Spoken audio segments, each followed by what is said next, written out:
পাকিস্তানে নিত্য প্রয়োজনীয় দ্রব্যের দাম, বিশেষ করে টমেটোর দাম আকাশ ছুঁয়েছে। আফগানিস্তানের সঙ্গে সীমান্ত বন্ধ থাকার ফলেই এই চরম মূল্য বৃদ্ধি।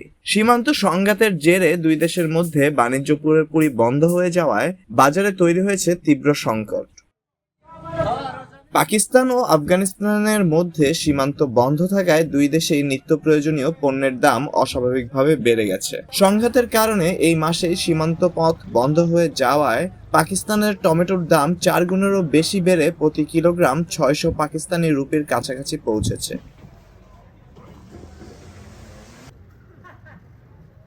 দুই দেশের মধ্যে বার্ষিক প্রায় $2.3 বিলিয়ন বাণিজ্য এই পথেই হয়, যার মধ্যে রয়েছে ফল, সবজি, খনিজ, ঔষধ এবং খাদ্যশস্য। গত 11 অক্টোবর থেকে সমস্ত বাণিজ্য ও ট্রানজিট রুট বন্ধ হয়ে যাওয়ায় এই পণ্যগুলো সরবরাহ সম্পূর্ণ ব্যাহত হচ্ছে। টমেটোর দাম বৃদ্ধির প্রধান কারণগুলোর মধ্যে হচ্ছে সরবরাহ বন্ধ। পাকিস্তান এই সময়ে আফগানিস্তান থেকে প্রচুর পরিমাণে টমেটো আমদানি করে। সীমান্ত বন্ধ হয়ে যাওয়ায় এই সরবরাহ পুরোপুরি বন্ধ। এছাড়া কাবুল চেম্বার অফ কমার্সের প্রধান খানজাল আলুকেজে জানিয়েছেন, প্রতিদিন প্রায় 500 কন্টেনার সবজি নষ্ট হচ্ছে। উভয় পাশে প্রায় 5000 কন্টেনার পণ্য আটকা পড়েছে।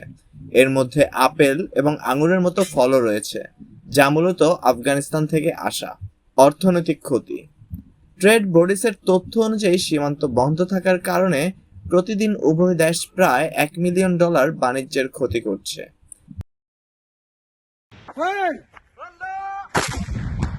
সীমান্তে সংঘাতের সূত্রপাত ঘটেছিল যখন ইসলামাবাদ আফগানিস্তানের তালিবান সরকারকে তার ভূখণ্ড থেকে পাকিস্তানে হামলা চালানো জঙ্গিদের নিয়ন্ত্রণ করতে বলে।